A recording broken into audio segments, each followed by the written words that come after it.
Happy winter. Welcome to another episode of Murders, Mysteries, and More. My name is Kaylee. My name is Desi. Be sure to like and subscribe, and don't forget to hit the bell next to the subscribe button to turn on post notifications. Before we get into this case, we always encourage those who have useful information to any unsolved case. Please report it to your local police and sheriff department. Before we get into this case, please be advised, this video is not recommended for people under the age of 18 and will contain some very graphic details. If you do not feel comfortable listening, please click off now. The year is 1922 in Bavaria, Germany at the Gruber family owned HinterKaifeck Farm, Homestead. You might be wondering, who was this farm owned by? So it was owned by the parents Andreas and Cazilia. They had kids. The adult daughter, her name was Viktoria, and then Victoria's daughter, Cazilia, which she was 7, and 2-year-old Josef. On top of that as well, the family was definitely had to be really well off because they did have their own personal maid.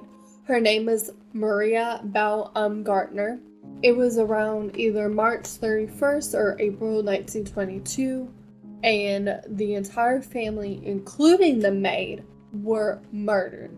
This murder was very gruesome. We will later on mention some really graphic, not so pleasant details. Also, even before the family was even killed, the farm was supposedly haunted. And one of the former maids, she used to work there, and she quit 6 months before the family was murdered because of the hauntings. Yeah, in the months and weeks leading up to their deaths, a number of strange events did occur at this farm. The maid that had quit 6 months before had heard footsteps in the attic, which made her believe that the house was haunted, of course. Andreas also found some footprints in the snow that began at the woods surrounding the farm and ended at the barn. But however, he could find no prints leading away from the barn. Is very weird, of course, and perhaps there's somebody living. Very pleasant. Yeah, perhaps there was somebody living in their attic or barn. Also, Andreas mentioned that his keys had gone missing, and he found a newspaper he didn't subscribe to in the home. He was offered a gun from one of his neighbors, but he declined it. I would have taken it. He should have taken it for sure because, well, that doesn't matter now. Right, and this even reminds me a little bit of the movie about the boy, how there was actually someone living in the attic. It was creepier than just a doll being haunted. It was literally someone living in that walls. Fucking creepy. They did not report any of this to the police, and Andreas just dismissed the maid's thoughts and everything that happened. Which was a big mistake. One day, their daughter did not show up at school. And obviously the school was a little bit worried because obviously she usually showed up and she was not showing up at school, so something must have happened. The Gruber family generally did keep to themselves according to most people. They weren't particularly very sociable. And then it does say on April 1st, that's the day that little Cazilia did not show up at school at all. Also, the mail started piling up at the post office, which raised some suspicion. April 4th, a search party was called by one of the neighbors. His name was Lorenz Schleitlinbauer, and he basically organized the search party to look for this family. He also used to date Viktoria, the adult daughter, in the past. Which is very weird. I would not want to be neighbors with my ex, but, times were a little bit different back then. Mama Cazilia, of course, with these murders, had multiple blows to the head. She was strangled to death. Andreas's face was shredded. Well, at least it appeared to look shredded.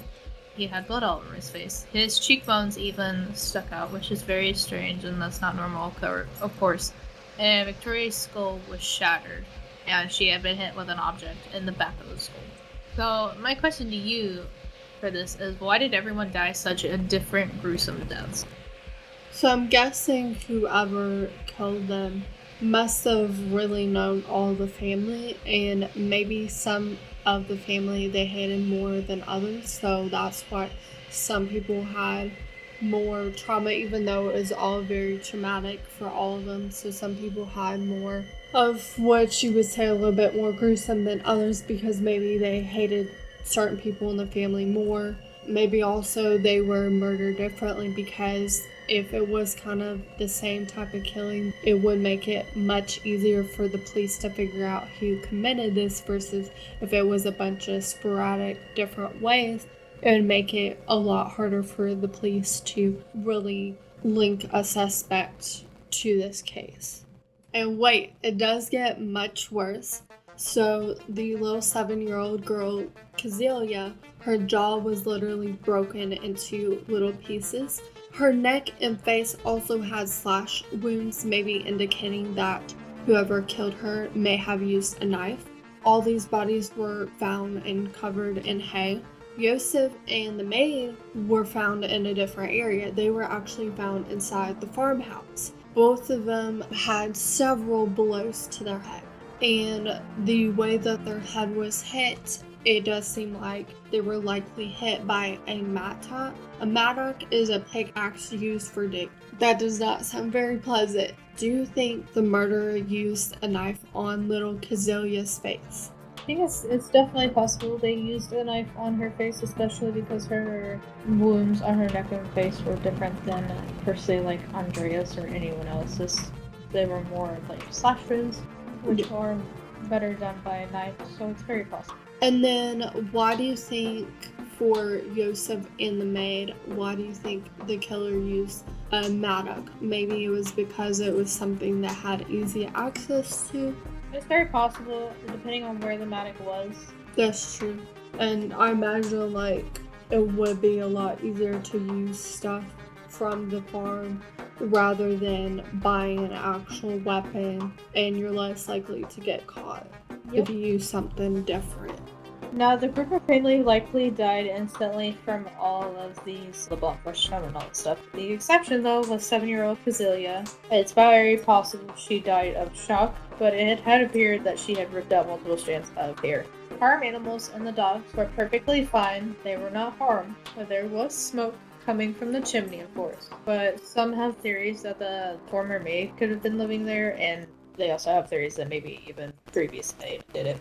Why did nobody hear the murderers happen? First of all, they are on a homestead farm, so it is more isolated. Obviously, they don't really have a lot of neighbors, or the neighbors they have nearby are very far away. It would make it a lot more difficult to even really hear the murders or even see them. Also, it's very likely that they were murdered during the middle of the night when everybody was asleep. So that makes it even more likely for them to not have been hurt. And whoever also did the murders probably had to really know the family. Neighbors probably wouldn't suspect this other person going to their house because maybe this person really knew the family well. So, going off the theory that it could have been the previous maid that did this, what would be the maid's motive for murder? So if she did it, it could be that, like, basically she was going crazy because if this house was really haunted, there are instances where people will go crazy and it will really mess with their mind. So she had something going on that way. Andreas kept brushing it off and she might have went crazy and killed them. Another reason is maybe she needed more money. Maybe she's tired of being like a maid. She just wanted their money. But again, yeah, that's really the only two reasons. But again, I don't necessarily feel like she would do it. Now, based off of like that question, I'm gonna go more into the money aspect of this. First of all, nothing was found stolen. So usually when someone like breaks in or is going to go and kill all these people, you would think that you would see some money stolen or maybe even the livestock stolen, farm tools stolen. Nothing was stolen. Also, this family did have large sums of money and there was tons of money all over the house. Now, at this time, they probably really didn't use banks, so that's kind of why they had such large sums of money in their house.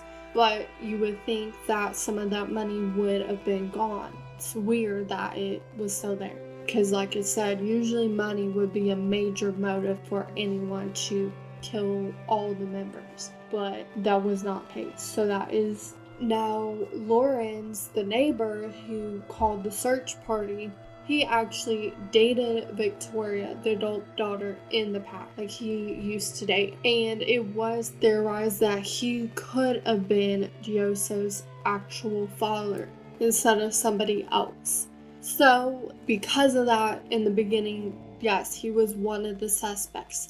However, police ended up dismissing him because there was no way to really prove where he was at the time. Also, Lauren did live next door and know the family really well, so it would have been easier for him to do it. Now, there's also another thing that Andreas, the father, owner of the farm, actually murdered everyone, and then he killed himself with the mattock. However, the thing, though, I want to know is there's no self-inflicted wounds. Andreas the way he died was not a way someone could kill themselves in that way. So that's why the police do not believe that he is guilty. Is Lawrence guilty? If Lawrence did kill everyone, what was his motive? I feel like he could be guilty. He could also not be guilty. We don't really have sufficient evidence. But his motive, as far as if he was the murderer, could have been because of the fact that he could have been Josef's father. Maybe him and Victoria got into it. Maybe him and Andreas got into it as well. Or maybe he flew into a jealous rage at the fact that maybe he tried to put some moves on Victoria again to try and get back together, and she rejected him. So he kind of went a little ballistic and decided to kill everybody. That's actually a really good reason. Jealousy. Yeah. Do you think that Lawrence was the baby daddy for Josef and not Andre?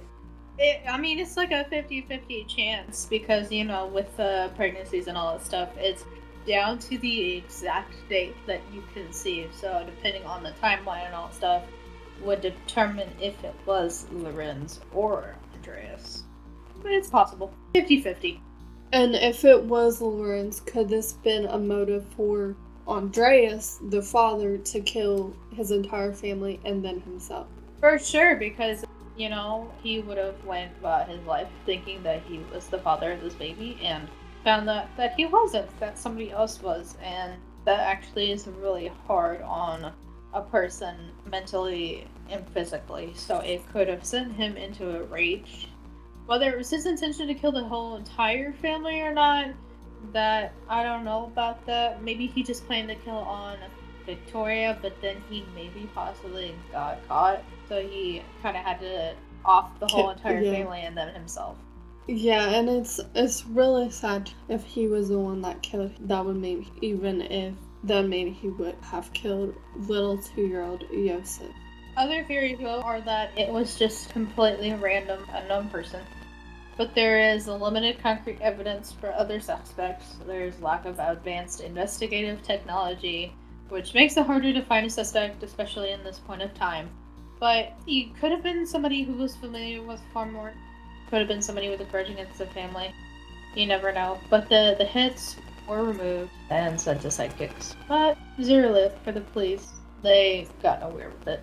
So, my question to you is that if the murderer was a random person, did they study the family before killing them? So, I definitely think whoever did this would have to have studied the family a little bit. Now, definitely with the family being in a more isolated area does give whoever killed them more of an advantage because they're less likely to have other witnesses nearby. However, because this is like 5 people, they would have had to really thoroughly plan that.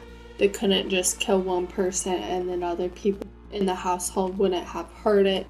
So I definitely feel like whoever did this did have to study the family a little bit.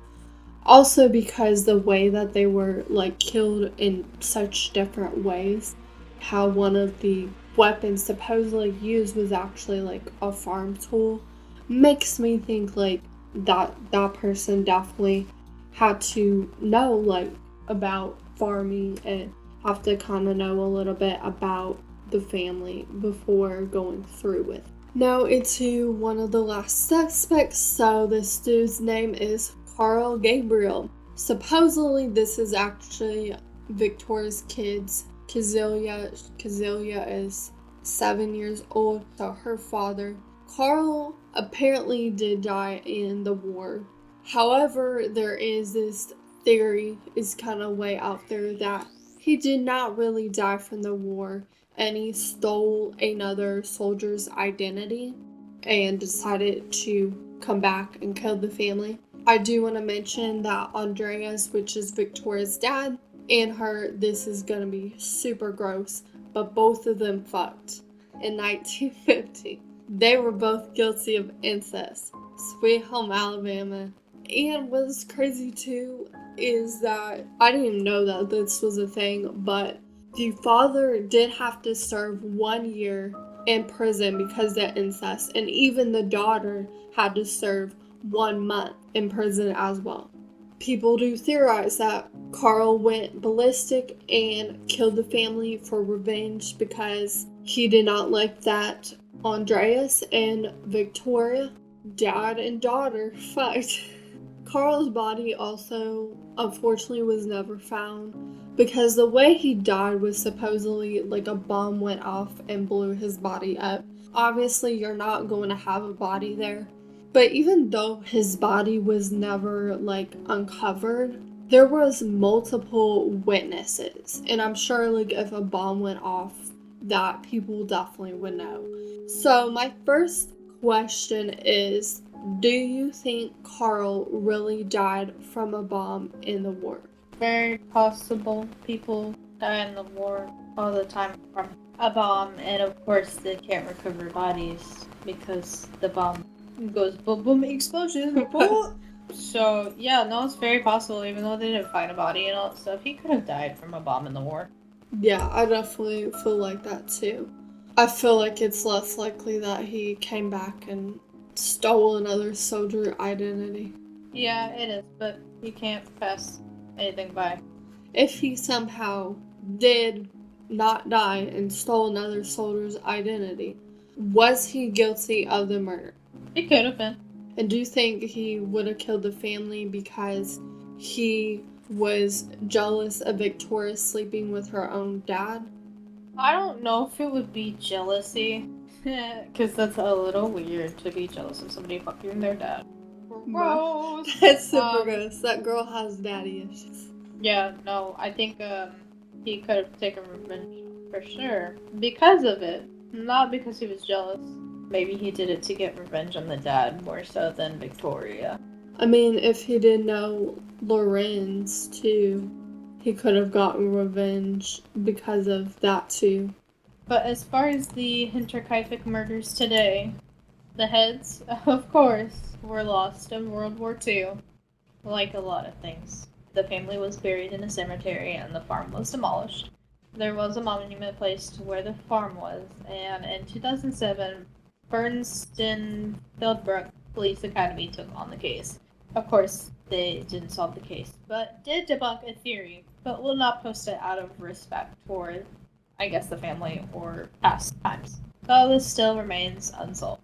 Now, I want everyone to go in the comments and comment below who you think committed these horrible, horrible murders. I would love to hear it. But for now, thank you for listening to another episode of Murders, Mysteries, and More, because you should always keep your eyes open, because you never know when somebody's creeping or following you, or when somebody is a serial killer.